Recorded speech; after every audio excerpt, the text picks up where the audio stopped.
नाज़रीन, धरती टीवी ऐं सोप मीडिया ग्रुप तरफा ऐलानियल बाशऊर सिंध रोशन मुस्तक़बिल जी ज़मानत जे सिरे हेठ समूरन सिंधी चैनलन जे गॾियल मेज़बानी हेठ कराची प्रेस क्लब आॾो मुख्य तक़रीब कोठाई वई।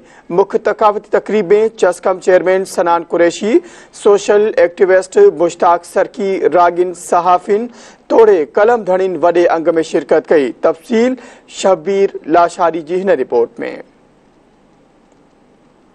धरती टीवी ऐं सोभ मीडिया ग्रुप तोड़े समूरन चैनलन जी मेज़बानी हेठ कराची प्रेस क्लब ते हर साल जियां हिन साल भी कोठायल मुख्य सकाफ़ती तक़रीब में सकाफ़ती वेस वॻा पहिरियल माण्हुनि जो समुंड उथली पियो। कराची प्रेस क्लब आॾो कोठायल सकाफ़ती तक़रीब जे मुख्य मंच तां सिंध जे नाले वारनि रागिन क़ौमी तोड़े लोक गीत पेश करे माण्हुनि खे झुमाए छॾियो। सिंध जी नाले वारी गुलूकारा ताज मस्तानी, दीबा सहर, मारवल तोड़े रागी वसीम डहर, इरफान समो, तुफैल संजराणी, जिगर जलाल स्टेज तां क़ौमी गीत गाए पिंडाल में मौजूद औरतुनि ॿारड़नि तोड़े नौजवाननि खे झूमण ते मजबूर करे छॾियो।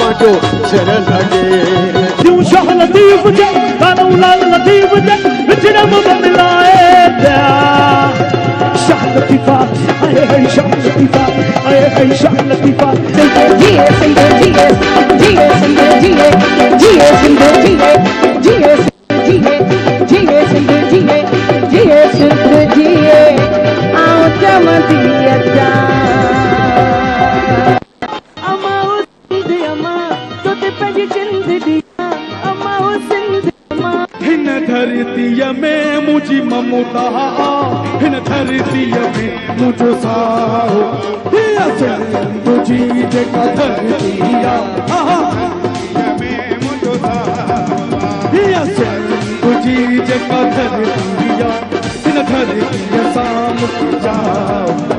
उन मौके ते नाले वारी गुलूकारा ताज मस्तानी, मारवल, दीबा सहर तोड़े ॿियनि धरती टीवी न्यूज़ सां ॻाल्हाईंदे चयो त अॼोके ॾींहं ते हर साल सिंध समेत पूरी दुनिया में रहंदड़ सिंधी पंहिंजी हज़ारें साल क़दीम ऐं अज़ीम तहज़ीब खे भेटा पेश कनि था ऐं सकाफ़ती ॾियारो असांजी क़ौमी ईद आहे। क़ौमी मेलो आऊं चवंदसि, हीअ असांजो क़ौमी मेलो थी वियो आहे ऐं अॻु में 2-3 ॾींहंनि जो हूंदो, हाणे नवंबर खां ई स्टार्ट थिए थो ऐं पोइ डिसंबर भी पूरो तक़रीबन हले थो। बस ईद जो असांजो ॾींहुं आहे, पंहिंजी सकाफ़त खे उजागर करण जो ॾींहुं आहे, पंहिंजे कल्चर खे असां प्रोमोट था कयूं। अजरक ऐं टोपी असांजो ख़ासि ॾियारो आहे ऐं सिंधी मारवाड़ा हमेशह इन साल हर साल हिन ॾींहं ते गॾु थींदा आहिनि। ॾाढी ख़ुशी पई थिए ऐं इलाही बेसब्री सां इन ॾींहं जो इंतज़ारु रहंदो आहे त इहो ॾींहुं कॾहिं अचे त असां गॾिजी जेके बि सिंधी आहियूं उहे गॾिजी मल्हायूं। धरती टीवी तोड़े सोब मीडिया ग्रुप पारां बाशऊर सिंध रोशन मुस्तक़बिल जी ज़मानत जे सिरे हेठ कराची प्रेस क्लब आॾो कोठायल मुख्य तक़रीब जे मौके ते कराची प्रेस क्लब, फोहारा चौक, ज़ैनब मार्केट ऐं आस पास वारनि इलाइक़नि में सॼो ॾींहुं सकाफ़ती वेस वॻा पहिरियल सिंध जा घण घुरा क़ौमी गीतनि ते झुमरियूं हणंदा पंहिंजी अज़ीम ऐं क़दीम सकाफ़त खे भेटा पेश कंदा रहिया। सकाफ़ती तक़रीब जे मुख्य मंच तां धरती टीवी जी होस्ट ज़ोया सुमरो ऐं ॿियनि स्टेज सेक्रेटरी जा फ़र्ज़ सरअंजाम ॾिना। कैमरा टीम ऐं साथी रिपोर्टरनि सां गॾु शब्बीर लाशारी, धरती टीवी न्यूज़, कराची।